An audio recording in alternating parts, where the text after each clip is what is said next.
All right. Hey, welcome everybody. It is Wednesday, 7 o'clock. Time for Sci-Fi Distilled. This week we are kind of continuing with our holiday specials. And we're just going to do some random episodes from different shows. Futurama, Doctor Who, Big Bang Theory, and Rick and Morty had one which was pretty good. I like the Rick and Morty one. You know what? I do too. The Rick National Rectational Mortunes, Rickmas Morcation. I have to think when I say the title of that they always episode. have titles. So we're going to do those. But before we get into that, I believe we have news. I have 5 news. Bill, thanks for joining us as always, and everybody else that's online.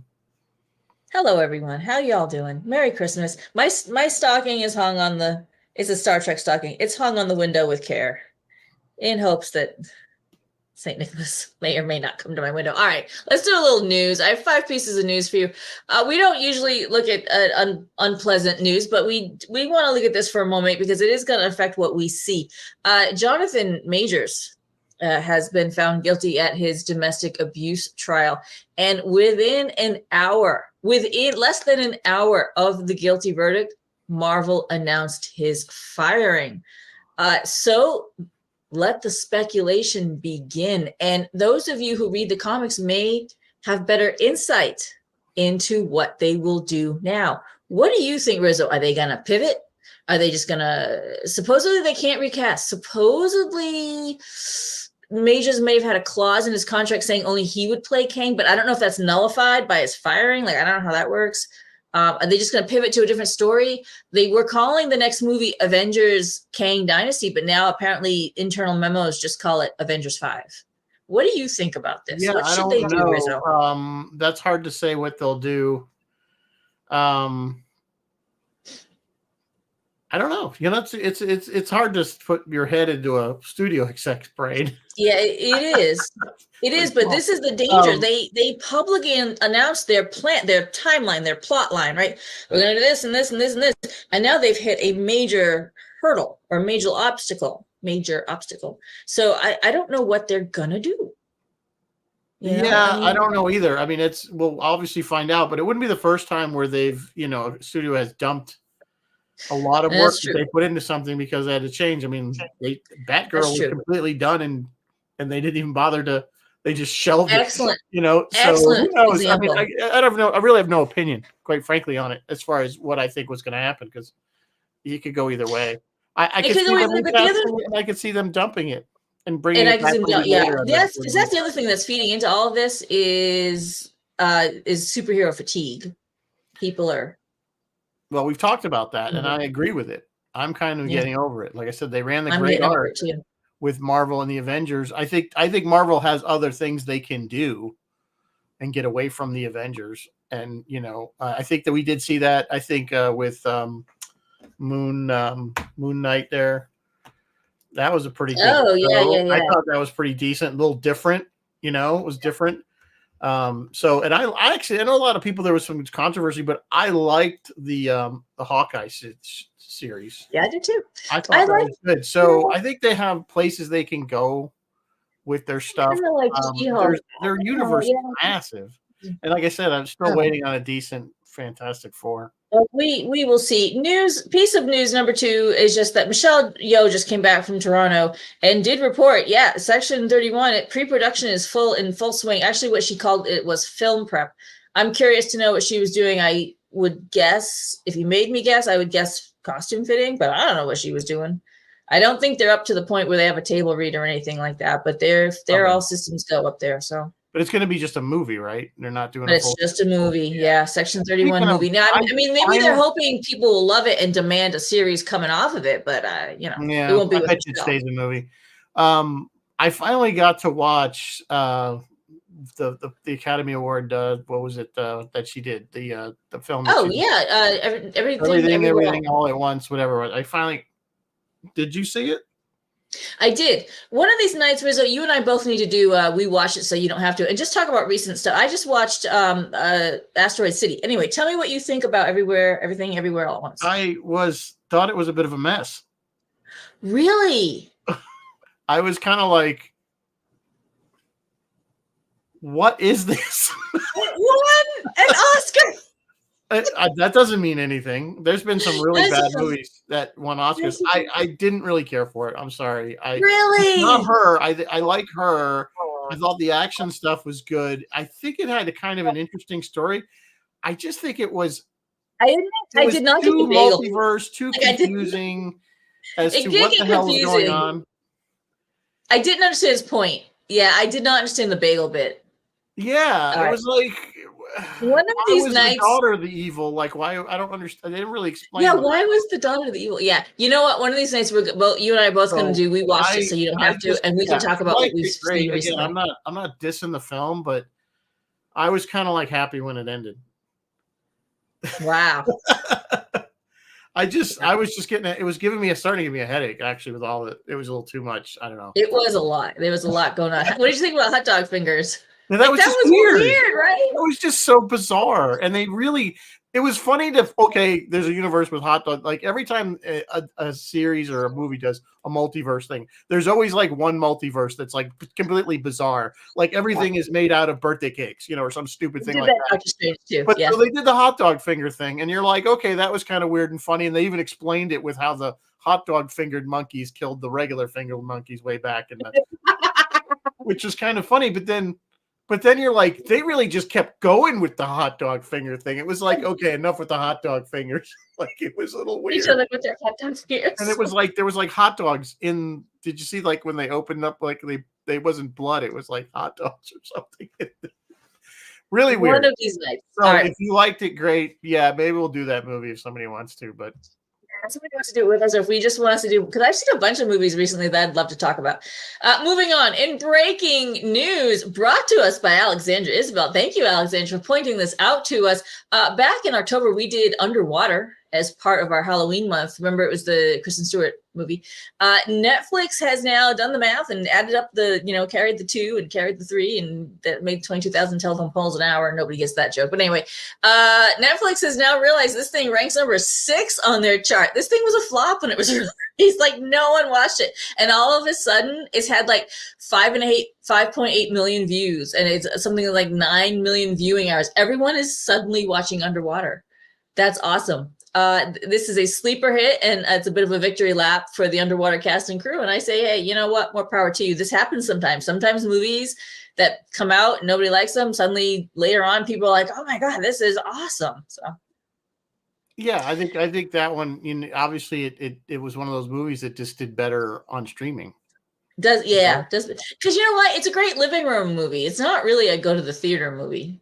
I mean, I think it would be more impactful. I think any movie's more impactful in the theater, big screen, the sound, the surround sound, the whole 9 yards. But that's true.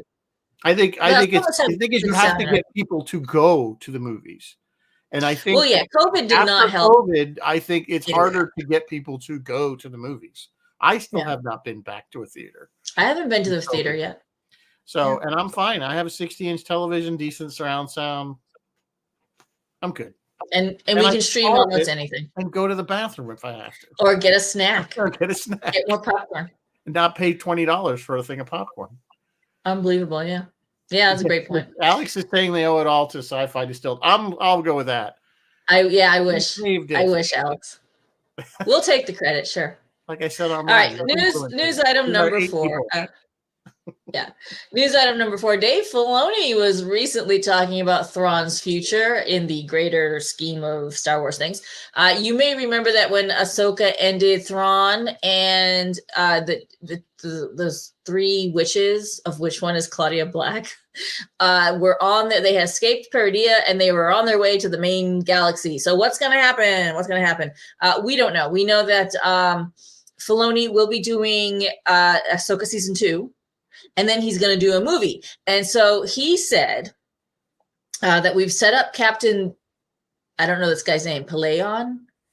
I don't remember this guy. Who's Captain Peleon? I don't know. In Mandalorian? He goes, and that's a character that goes with Thrawn. Is he a character from the books that they put in Mando? He may be. I don't know. I haven't read those books in so long, so he may very well have been from the Heir to the Empire. Anyway, He says, I want to see those two together. And he says his foil, Thrawn, he means Thrawn's foil throughout Rebels was Hera. So he'd like to see Hera and Thrawn go at it. Lars Mikkelsen himself also made some comments on it. They said, what's he going to do when he gets back to the Empire, back in the main galaxy? And he's like, I'm going to straighten out all the others and tidy up shop. I imagine there's something in terms of a power play within the Empire. What do you think? Like, Rizzo, do you trust Filoni to take this in the right direction, or what do you think about this? If anybody can, he can. I think. Yeah, I think if anybody, clearly, you don't really want to know my real thoughts on Kathleen Kennedy. I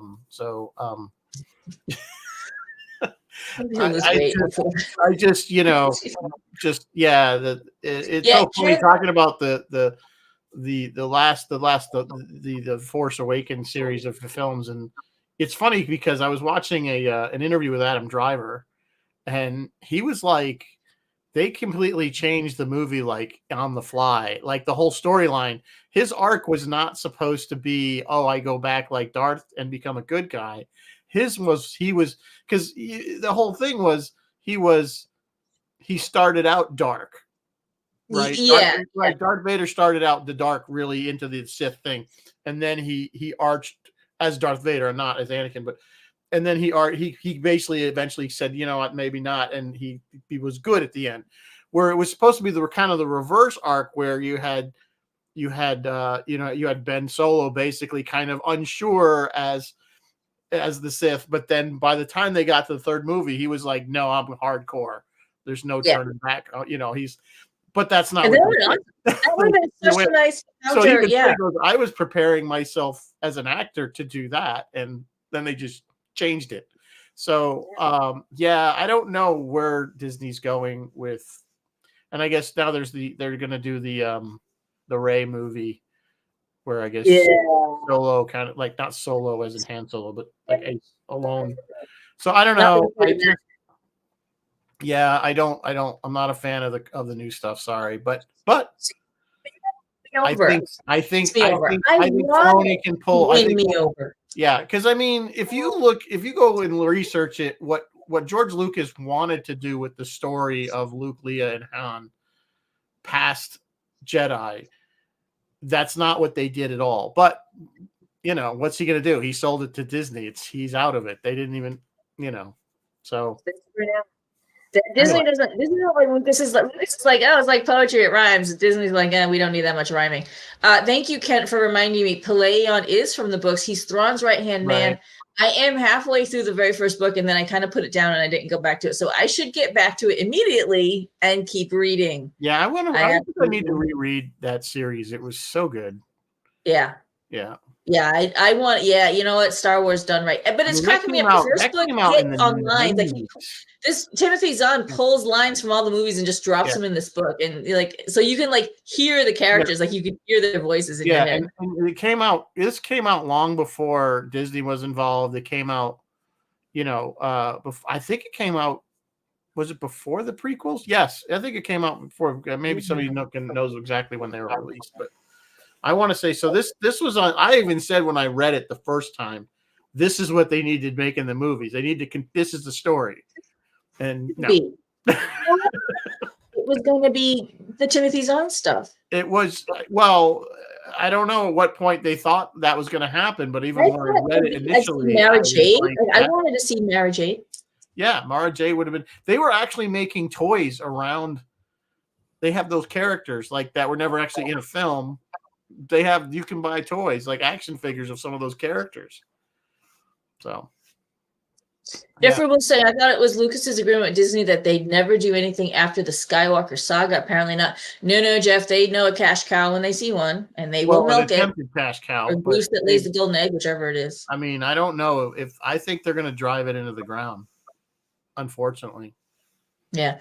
No, Thrawn was published in 2017. No, John. No, that's the backstory to him. Yeah, no. We're talking about the Thrawn trilogy. The Empire.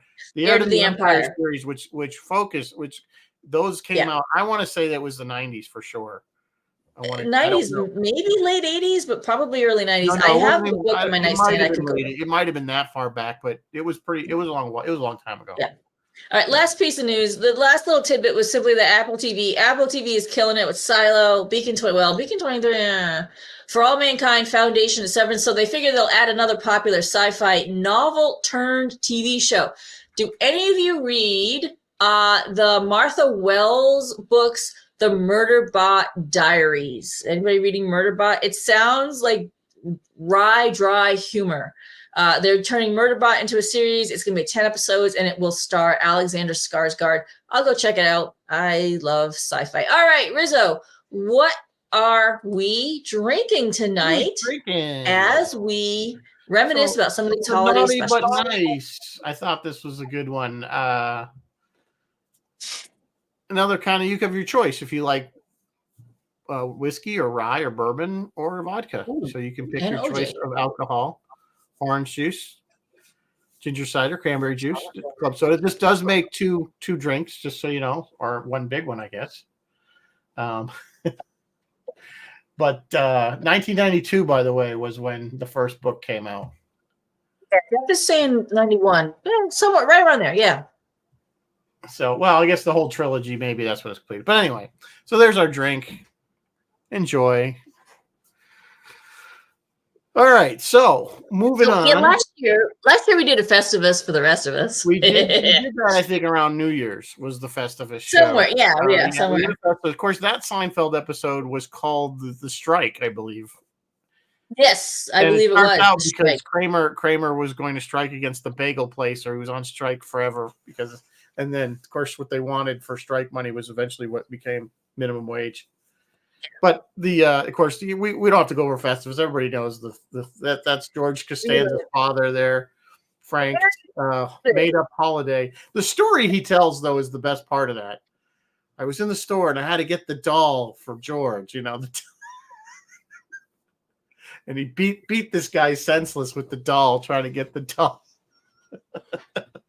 So he decided to come up with his own holiday. So with the aluminum pole and the feats of strength and the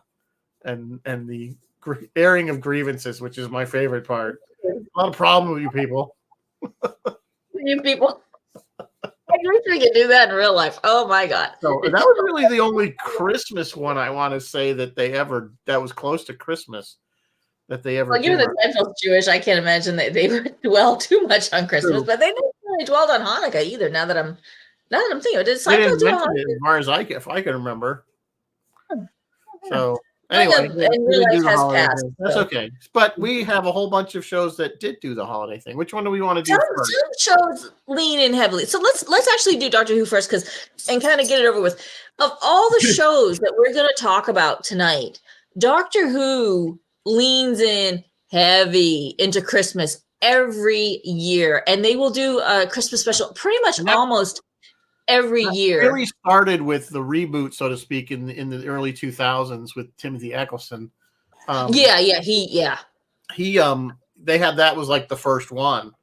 They had other ones way back with the old one. They did have season. Between 1963 and 2022, a Doctor Who episode was broadcast at Christmas time 31 times, including 14 episodes showing Christmas Day. And you know what? Let's add this year, because coming up on December 25 is the new one. So let's make it 15 Christmas Day Doctor Who. And when you look at the list of all of them, and when you look at rankings, like if you look how people rank them, the David Tennant ones are like in the lead. Like this couple Matt Smith, a couple Peter Capaldi, but the David Tennant ones, people love those. Talk about that for a second, because I'm watching, of course, the new ones on Disney featuring these new ones with David Tennant, and it was such a great to see him again as the Doctor and Donna, and I was like, this really was the golden age of the modern start of Doctor Who.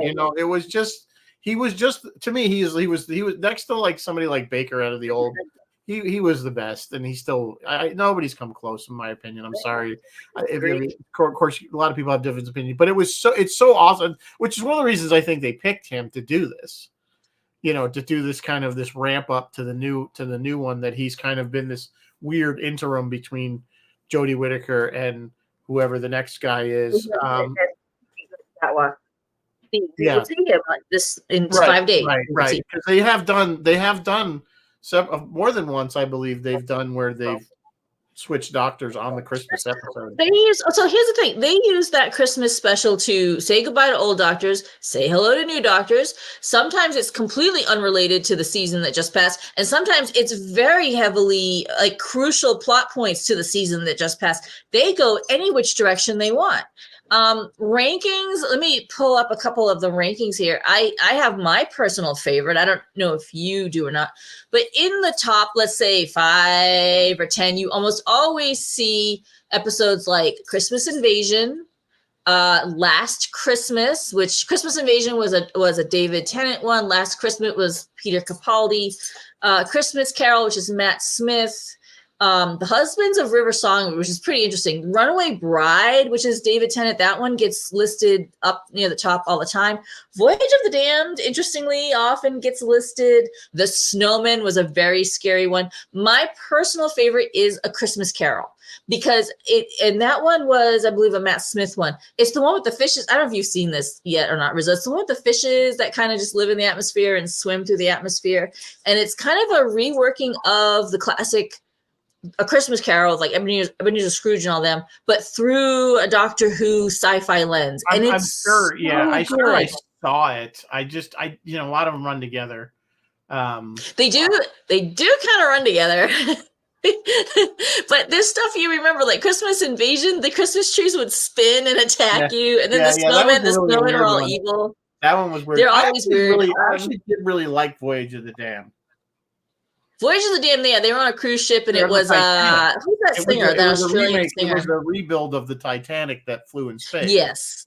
So, and then of course it's going to crash into the earth and cause a lot of destruction if it's not stopped. Yes.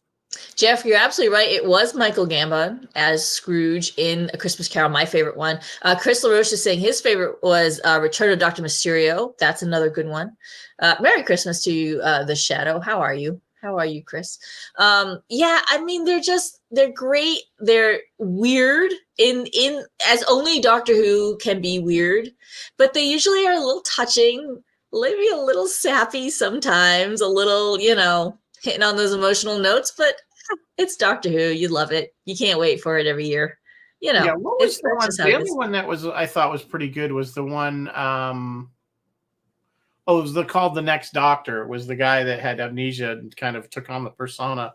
Oh yeah, and that was a bit of a trolling by Russell Davies because everyone thought that was going to be the next Doctor. But wasn't it Bruce Campbell that played? No, it wasn't Bruce Campbell. It was an actor, a British actor named Matt. Some of you know who the Next Doctor actor is?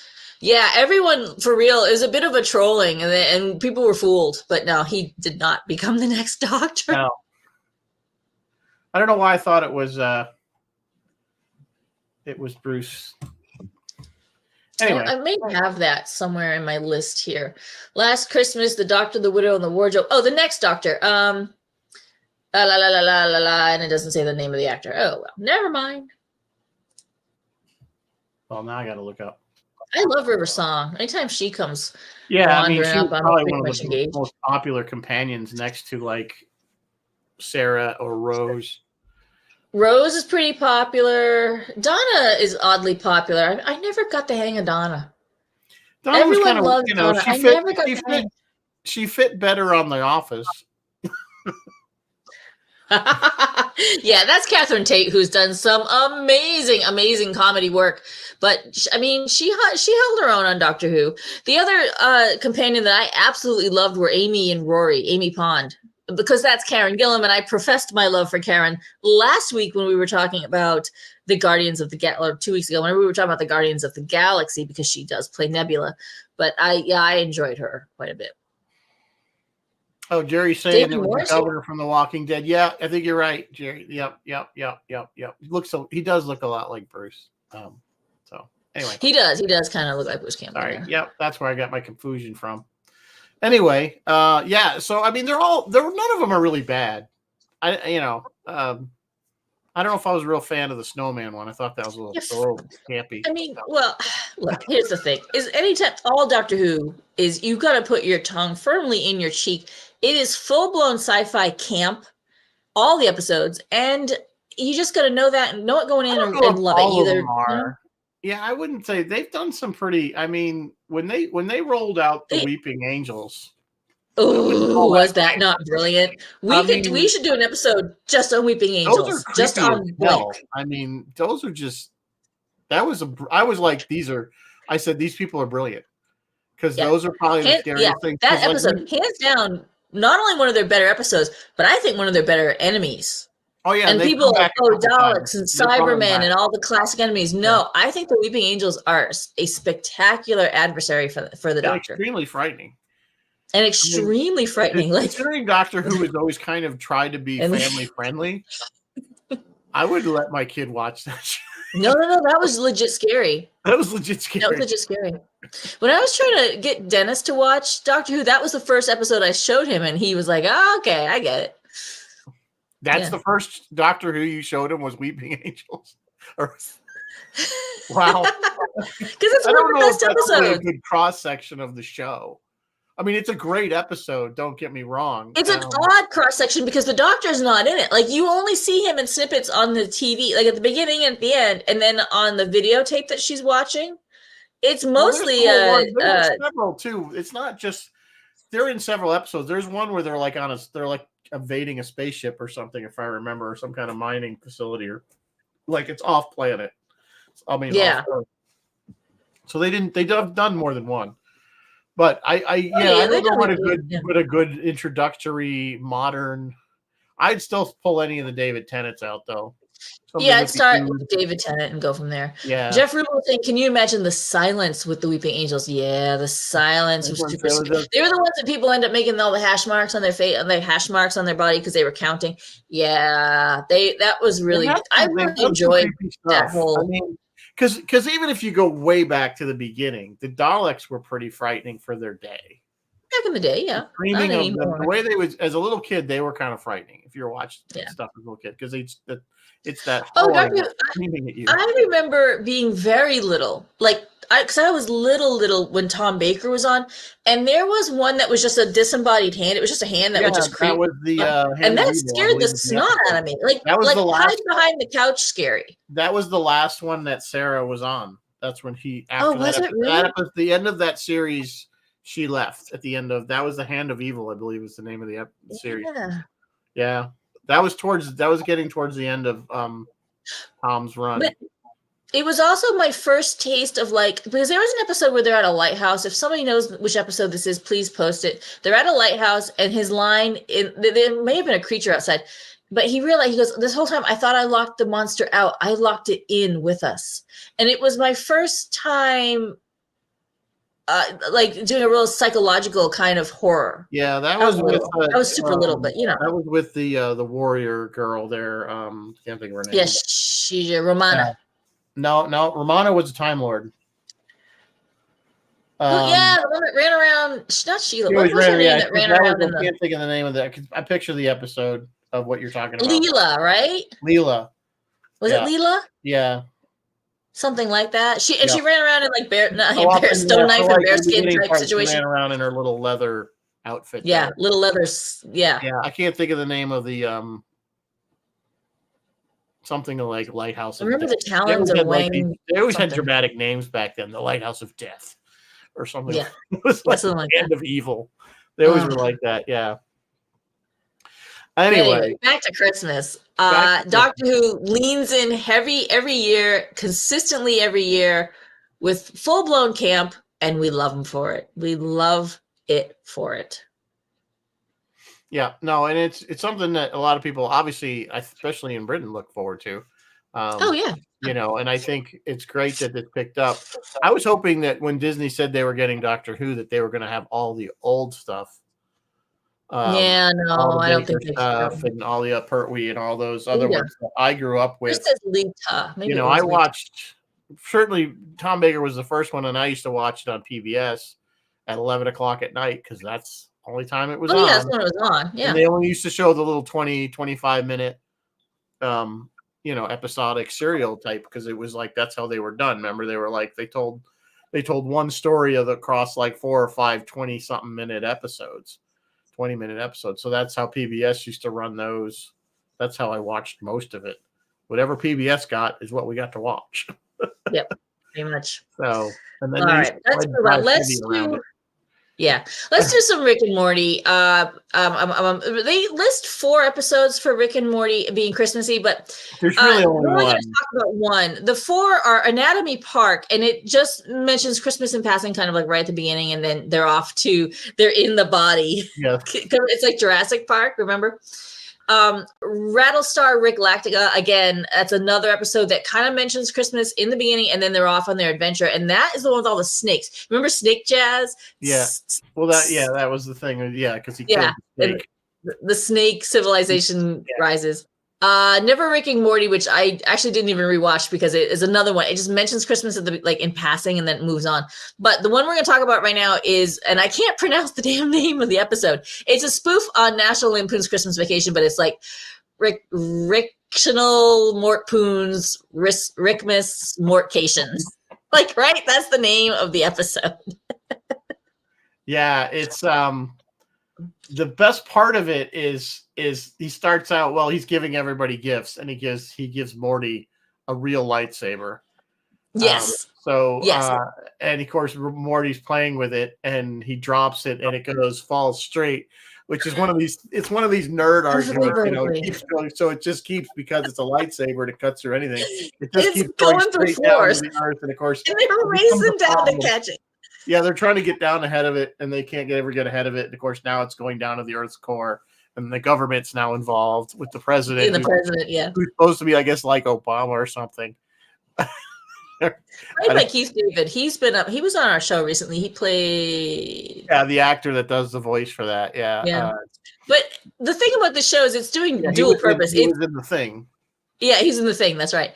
That's right. He's Childs in The Thing. So the thing about the show is they took the opportunity to kind of not just take the piss out of George Lucas, but kind of like give it to George Lucas a little bit, saying, "Hey, man." Because did you notice they were like completely ripping on him on more than one occasion throughout the course of this show? Yeah. And about Star Wars. But the funny part is at the very end is the president's like, I grew up on Star Wars. I love Star Wars. And he's playing he gets, so at the end, you get it. You stop it right before because if it gets to the core, the idea is the Earth's going to explode. Yeah. So they get it, of course, right before, and then the president does the same thing. And we're going to blame it on Iran. Iran would do something like this. Yes, Iran. Yes, Iran did it. Yes, Iran.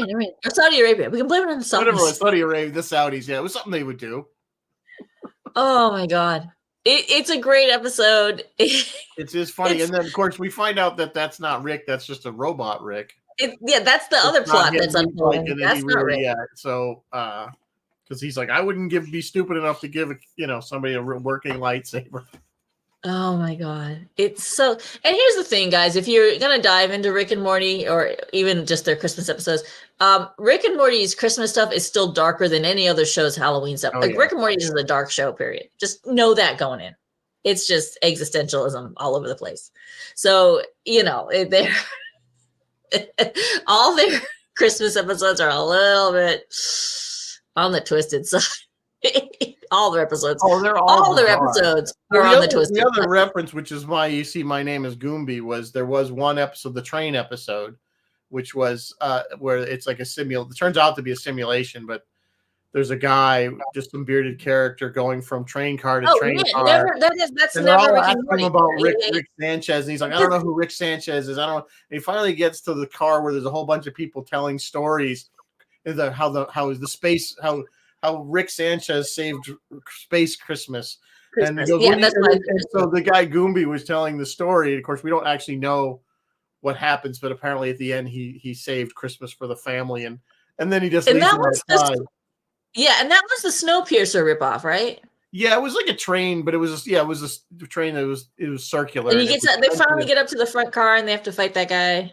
Yeah, but it wasn't. It was more. I don't know how much of it's supposed to be Snowpiercer as it was just supposed to be this existential train. The whole thing turned out to be like a simulation. Yeah. Oh, yeah. Maybe I'm mixing. Maybe there's another one that was more of a Snowpiercer. Bill is saying Rick and Morty is one show that does the multiverse concept justice. Yeah, they really do. They really do. I mean, there's the Council of Ricks. Council of Ricks. Yeah, which well, that's the thing. They kind of take it and they again, there's always the bizarre, there's always the few bizarre multiverse or universes where something is like completely like everything's crystal or something like that, Yeah.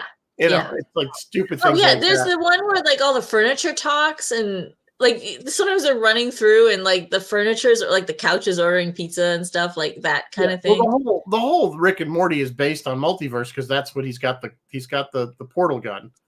Yeah. And that's how they're always going from not just from place to place, but they're also going from universe to universe, skipping around. That's we're on like our third or fourth or fifth pairing of Rick and Morty because they die and then he just gets another Morty. Like he'll kill Morty will die or something, and then Rick will just go, or Rick will die, and they'll just go to another one, just get another one and pick up where they left off. It gets weird and dark. They buried themselves in the backyard, like early on, season 1, season 2. They buried themselves in the backyard. Like it just gets weird and dark and a little bit. It is strange. It is strange. But it is funny all in the same time. All at the same, yeah. There's something very, very sick about the humor. What does that say about us? Yeah, what does it say about? I gotta confess though, I have not seen not one episode of the new stuff. Really? Supposedly with the sound alikes. I haven't seen any of that. I've watched a bunch of it and I can't tell. I couldn't tell the difference. That's good, man. That's good sound alike. Yeah. So yeah, I mean I've watched but how's the writing? Like is it as funny as ever? Out of the new stuff and yeah, Tilly is digging. You're right, Jeff. She is here. I will show you. She's back there doing God knows what. Dog things. And I'm sorry you can hear that and it's disturbing you. I apologize. Anyway, so that's all right. Now let's dive in. I ended up watching all of the Futurama Christmas episodes and I watched all of the Big Bang Theory Christmas episodes. And I'm so glad I did. They were so good. Which one do you want to do first? Let's do Futurama. The only big, well, for some reason I was looking up Futurama ones and I don't know why, but one of the things on the list was not a Christmas episode. So it was the Amazon Women in the Mood. It was just season. Yeah, I don't know. I don't know why that popped up. There's nothing to do with Christmas. Yes, by Snoo Snoo. It's been a while since I've seen that episode, and so I don't remember nothing. What was on. So we'll just pass right by that one. Funny, but the episodes that I watched. I did get to watch was the Santa Claus one with the Killer Santa Claus. Yeah, the Killer Santa. So the four Futurama episodes I watched, all 4 of them featured that Santa, and that's like their running Christmas theme not every year, but every time they did it, the 4 times they did it, it was him. The episodes are in season 2, Xmas Story, and they call it Xmas. In season 4, Tale of Two Santas. In season 7, their Holiday Spectacular, which actually kind of hit on a bunch of different religions, not just Xmas. And then finally, season 11, I Know What You Did Next Christmas. And all of them have that Santa. And the running gag, well, there's a couple of running gags. Running gag number 1 is that the pine trees have gone extinct. I don't remember how or why, but they've gone extinct. So they're didn't say the first episode, but they are kind of the like cockroaches of trees. They're everywhere. You can't get rid of them. Remember. They drop sap everywhere.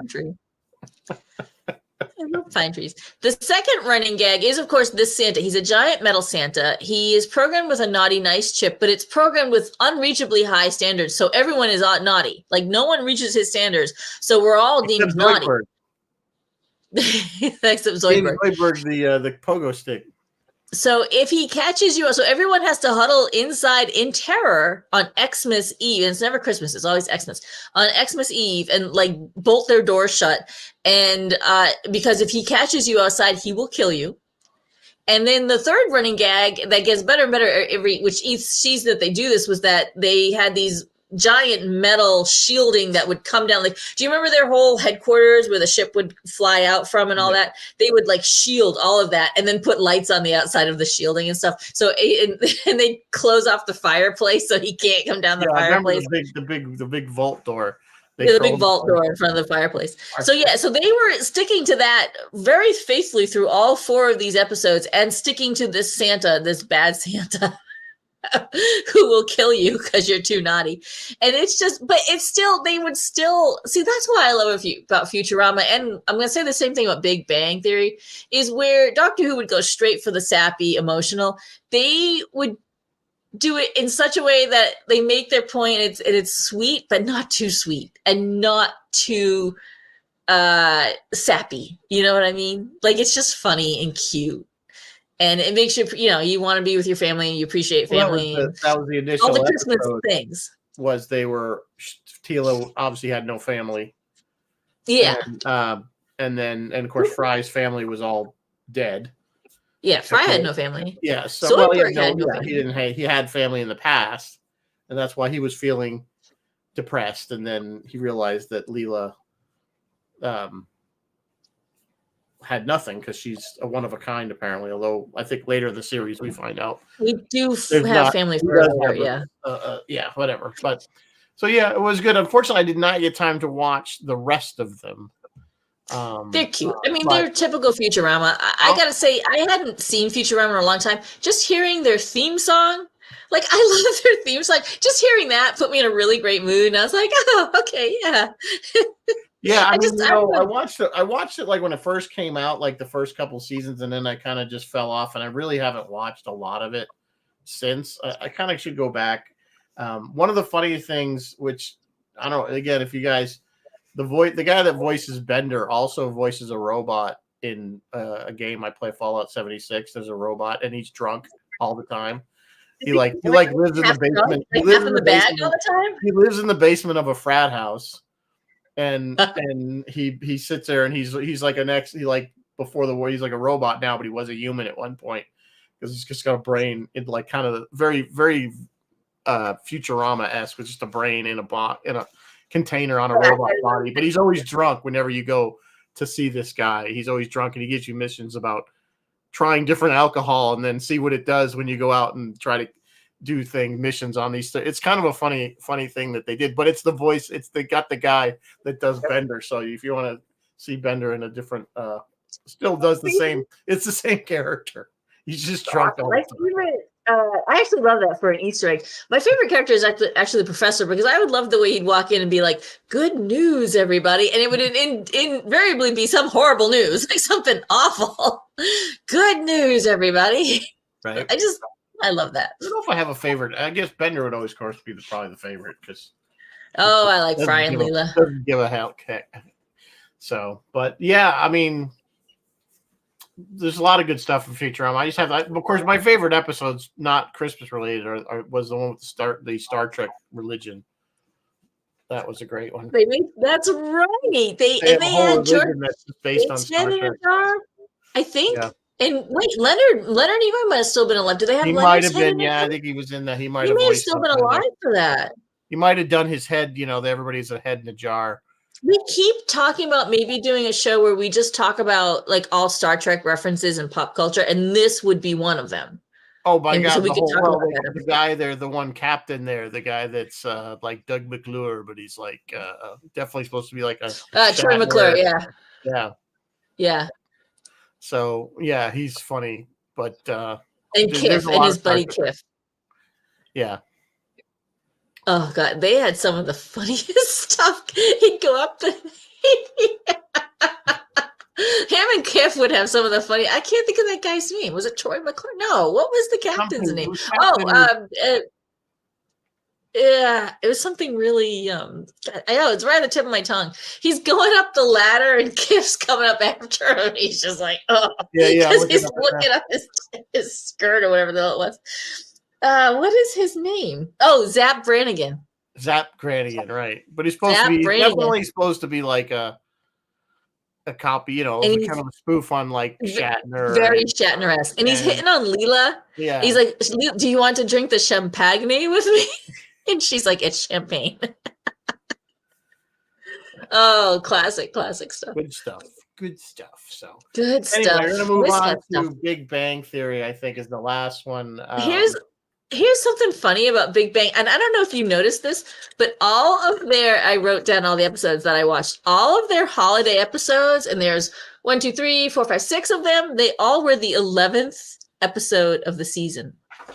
I don't know if it's because I don't know why that was. They already knew that that's when it fell from their air dates. It fell probably right around Christmas time, or right. Yeah, except for Holiday Summation. That one was the 12th episode of the season, but all the rest were the 11th episode of the season. The episodes are, and I highly recommend you check, all of them listening and viewing, check these out. The Bath Gift Hypothesis, Maternal Congruence, which is 211. Maternal Congruence is 311. Santa Simulation, 611. Cooper Extraction, 711. The Clean Room, I don't know, Clean Room something, 811. And the Holiday Summation, 10. Oh, Infiltration, the Clean Room Infiltration, 811. And Holiday Summation, 1012. Of them, the ones that stand out, and we will talk about them, are the Bath Gift Hypothesis, and we're going to talk about that one. And I think the Santa Simulation. And the which one? Santa Simulation, because that's the one they're playing D&D. Yeah, they're playing the D&D. They're playing D&D, and that's like their purest, like the Big Bang at its purest, when they were just kind of. I'd still say the Bath Item Gift Hypothesis is probably the best is one. Genius, is the most genius writing. Sue, you asked earlier, where does my name, I'm only giving you the napkin, come from? That's where it comes from. And this whole, not even the whole episode, because the rest of the episode with David Undertaker or under whatever his name was, that doesn't matter about that. Just that one scene, and we're gonna probably half act it out for you right now. So Sheldon doesn't like to do Christmas. He doesn't like to give gifts because you have to set it up, because he doesn't feel that if he gives a gift that's less value than the one that he's getting, he needs to somehow make up for it, or vice versa, that he doesn't want to give something and get less back. So he goes through this whole thing because he finds out Penny is going to give him a gift. He doesn't know what it is. So they go to one of these Bath and Body Work kind of places, they get the baskets of all the lotion and soaps. And what does he say to there's the woman that's the clerk, and he asks her these like really inappropriate questions. Of course, to Sheldon, they're not inappropriate, but I forgot what he asks, what he says to her. Of course, it freaks her out because she's just what one of these would you think? So he ends up buying his solution is he ends up buying like 10 of these things of different value. So that way he's going to, whatever he gets, he can give her the one that he feels is the closest to the value. And then of course, when she shows up, she gives him a napkin. And he's like, it's a napkin, and it has something like this. It was signed by Leonard Nimoy. Just turn it over. Leonard Nimoy signed it, and he's like, no. That's before. She's like, well, how did? She's like, well, he was this. That's alre's dirty. He was. He wiped his mouth with it. Yeah, she's like, he's like, this contains the DNA of Leonard Nimoy. She's like, all I need is a healthy ovum, and I can have my own Leonard Nimoy. I'm only giving you the napkin, Sheldon. He's like, excuse me, and he goes to get the baskets, and he comes back with all of the baskets, like every single one. It's not enough. I know. Ironically, wait, I know what to do. And he goes over, and he's awkward. Like he has no social skills whatsoever. So he's a super awkward guy. And he goes over, and he's kind of like awkwardly hugging Penny, and Penny's like in this hug, looking over at Leonard. Yeah. Look, Sheldon's hugging me. And that's when Leonard's going, it's a Saturnalia miracle, because they, which they brought that back when they did the episode where Sheldon's friend from Texas that nobody had ever heard of because Sheldon was mad at him. They did a whole thing as if it was reversed, I think, and it was him instead of living with Sheldon instead of Leonard. And they clipped that same, they recreated that same scene. It's a Saturday miracle, but it's not Leonard saying it. It's this guy that's playing Leonard's friend. I just thought it was funny that they brought that back. The other one, that to me, that scene, that was scene, the funniest right there, especially when she goes, I'm only giving you the napkin. That is the crux of the Big Bang Theory, and his utter shock and like oh my god, like he can't believe he's been given this magical item. those that don't know, Spock is like his superhero. Like everything is Spock. Everything is Spock. Yeah. And ironically, they only had Leonard Nimoy on in his voice. They never actually had him on when he was alive. He was only on as a voiceover of Nimoy. He bought that thing with the transfer. He's like, take it out and play with it, right? And it was Nimoy's voice telling him to take it out and play with it, right? Yeah, Penny bought them, and he went and then he broke it. One for playing and one for... He swapped it with Leonard's, and then, of course, he had this whole guilt thing, but the whole thing, it was Spock in the little Mego Spock character. His little Mego Spock saying, take it out. Basically picking at his subconscious. And that kind of began the whole thing for so many of us. You buy two, whatever it is, you buy two, one to play with, one to just display. Exactly. Other episodes, the maternal conference, we meet his mother. We meet Leonard's mother. It's okay. It's cute. The Santa simulation is the other one I kind of liked because they're playing D&D, and they're playing a Christmas-themed D&D type game, and it's cute. There's Raj loses, or Raj dies early and bails to her girlfriend. Yeah, he loses really early on.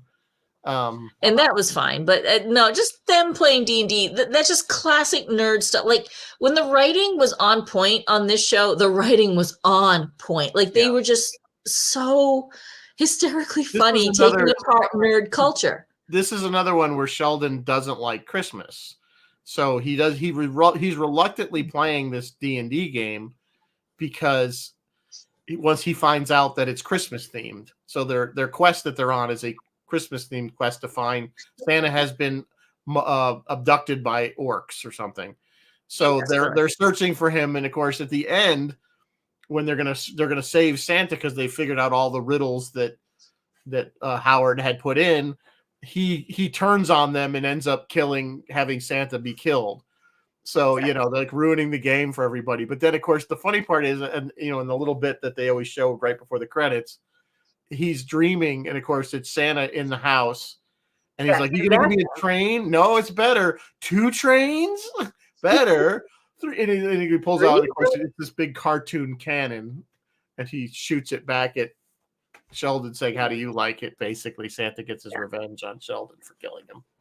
So it was a good episode, yeah. And I think one of the this is the one where you really could see where Howard, the actor that plays Howard, like his name escapes me at the moment, he is really good at doing voices. Like he's a really talented guy. He does really good what's the word I'm looking for? Celebrity voices. So he did like a Christopher Walken, he did like a whole bunch of them. It was really funny. So, but he's known for that. I think that's like as a comedian, he's kind of known for doing all those voices. So, but yeah, the other ones, the Cooper extraction. Sheldon goes home because his sister having a baby. Not too much there. The clean room infiltration was a bird. They were. Who's Sheldon's girlfriend? Yeah, the bird. They work in a clean room wearing clean suits, and a bird flies in. But I can't think of the Sheldon's girlfriend's name. She decides she's going to have a Victorian themed Christmas, whatever. It was cute. Holiday summation was just them actually getting together right after Christmas, more like around New Year's, and saying what they all did for Christmas. And there's nothing, but of all of the Christmas episodes. I mean, guys, Bath, just go watch the Bath gift. I know there's a lot of controversy. Some people in the nerdverse don't like Big Bang. They think it's picking on nerds, but I think it's funny. There's a ton of pop culture references. And again, like all these sitcoms, they're kind of not nice people because they always do something messed up. But there'd be no plot. There'd be no story if people were all behaving themselves, Right. So. But yeah, Big Bang captured a lot of nerd culture and captured it very, very well. And I always loved that for that. It kind of strayed. I felt like toward getting on near the end, it strayed. But in those early seasons, it was fabulous. Like any show, they get they originally nobody had any dates. Then they all got married except Raj. And then suddenly they all never did. Raj was close, and then he didn't. No, he was gonna marry the arranged marriage girl. He dated. Who he dated? He dated that girl who recently just announced she had lung cancer. The actress just said she has lung cancer. Her last name is Mikuchi. I don't know which one that is. She looks like dated the redhead for a while. Oh yeah, he dated the redhead for a while, and then there was the girl. There was the other. He had dates for the couple of Indian because they were arranged marriage kind of thing. And, Jeff Rubel, sensitive nerds never want reminded. No, we don't exactly, mind. Jeff. Anyway, it's a good show. I've watched it. I've probably seen every episode of The Big Bang Theory more than I think I have too. Yeah, because TBS was running it like every night, like all night. It runs in reruns, and sometimes it'll run a couple episodes back to back, and so you just kind of sit down. And I mean, some of the ones with just some of the funnier ones I always thought was when what's his name, Bob Newhart was on it. You know, as Professor. Oh, as the Jedi Master. And then he dies, which of course he comes back. He comes back as kind of a Jedi. Yeah, like a Force ghost. Yeah, that was kind of like a Force ghost. So that was kind of funny. They had some really great. I mean, they had Will Wheaton was on that show multiple times. He was a regular, practically. He was a regular, pretty much. Yeah. LeVar Burton. LeVar Burton was on it, and so did Brett Spiner. The scene with the one with Katie Sackhoff. Do you remember when Howard was fantasizing about Katie and Katie and George Takei actually? Yeah. A woman like that was such a good episode. Oh God, that was so funny. Big Bang, yeah. You know what? We could probably do a whole show just on Big Bang because they really touched on so many things. And the other thing about Big Bang that's really fun is just look around the boys' apartment at the other stuff they have. Like he in Leonard's bedroom, he had the coolest Aragorn holding that sword, that broken sword bust on his dresser, and I was like, oh my God, look at that Aragorn! Yeah, they did have some really cool stuff actually in that. They had Game of Thrones swords. They had all Lord of the Rings stuff. They had every sci-fi thing you've ever imagined: Star Trek, Star Wars, Battlestar. Stargate Atlantis. I mean, you name it. It was on that show. In a nerd's, a nerd's apartment. If you had two nerds living together, I loved when they would go to the comic book shop and just be going through the Reddit, need it, got it. And that made me realize what a bad nerd I was because I'm really not up to speed on comic books. No. But it's always funny because Stewart, the guy that ran the comic book shop, would always be like, if you buy something, yeah, you guys actually purchase something. Stewart, I like the way he'd always. The other thing they nailed. I don't want to just relate the point, but with Stewart, every once in a while he would know how to nail them. Like he would say, "Well, they only made 15 million of these, and you don't want to be the only guy. It's like." There's a now one, yeah. Damn it, I have to buy it because it's true. It's like that's what I think. I think that's where I got the line "shooting nerds in a barrel." Probably. I think I stole that from Stewart. Yeah, shooting nerds in a barrel. Because it's like it's true. It's with Star Trek. I always say that every time they come out with another show, another badge, they got to buy the uniform. Shooting nerds in a barrel. It's like they know it. They can just sell more. Why have the same uniform when they come out with new uniforms and everybody has to buy the new shit? Yep, exactly. I was talking about the old Avengers series that had a Christmas episode. Yeah, guys, so many shows have had their Christmas. Even something like weird, like Farscape. They had a Christmas. Yeah, they had one. Yeah. That was the one where they went back to Earth. Yeah. Yeah, they went back to Earth, and it was later in the season, in the series. It was towards. I was asking Rizzo, and if you guys know, Star Trek largely avoided Christmas. They touched on it a couple times. Once, I think it was Kirk. I'm not sure that it was Kirk, but I think it was Kirk who had a line like, "Yeah, I met him at the Christmas party" or something like that. Back of the mind when he was in the thing and what's her name there, the Noelle there, oddly enough. Yeah. She reminded him, I believe, of how they met at the science department Christmas party. And that was that, but then she kind of embellished that they ended up rolling in the hay that night. So that was the only time I can think of when they ever mentioned. The other time was in Genesis, where Captain Picard's flashing back or dreaming of It's a very old-fashioned Victorian Christmas where he was right in Generation. And there's 9 million kids running around and all that. Yeah, but that wasn't like real. I don't know. Can't think of anything in the other episodes, whether it was like DS9 or I can't think of any other Christmas mention in Star Trek, which I'm not mad at it. I am not mad at it. I'm just, even Star Wars had Life Day. I'm just kind of surprised.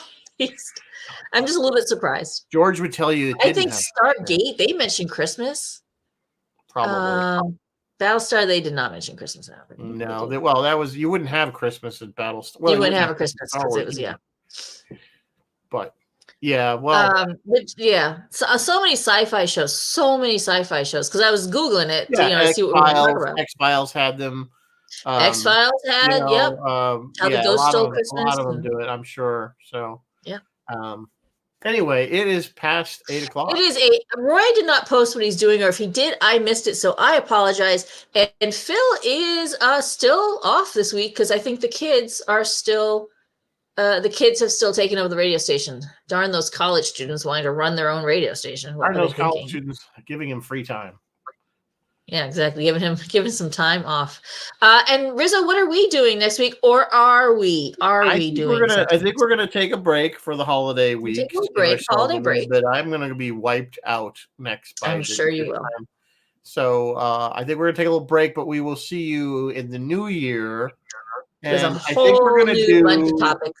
When we're in the new year, we've been talking about doing. We're gonna do this. We're gonna look at some Star Wars fan films. Yes, we are.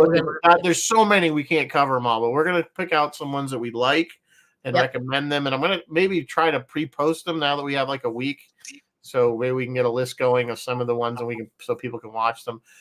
There are some great ones out there that are just. Some of them are really hysterically funny. Some of them are more serious. But I really think that the Star Wars fan community has really done, and a lot of it is they've really embraced the CGI. Yes. Talk about this when we come back, but yes, George Lucas embraced his fans. Yeah, which I think in a lot of ways improves things because then they're just voice acting. So anyway, that's what I think we're gonna do. Come out of the new year. Of course, if you guys have ideas for stuff, just let us know, and we always like to try to do what you guys want us to do, even if we don't want to do it. We'll do it. I guess we can always make us watch. Until next time, guys, everybody, please have a safe and good holiday season. Good holiday. Christmas, Happy New Year. Whatever you're celebrating, please be safe and enjoy it with your family. I know Hanukkah just ended, so happy belated Hanukkah all over. Just finished the other day. Just finished. When did it finish? I don't know. Yeah, it finished last Friday. Yeah. So anyway, like I said, Happy New Year. We'll see you in 2024. Yeah, we'll see you in 2024. Good night. Live long and prosper, folks. Bye-bye.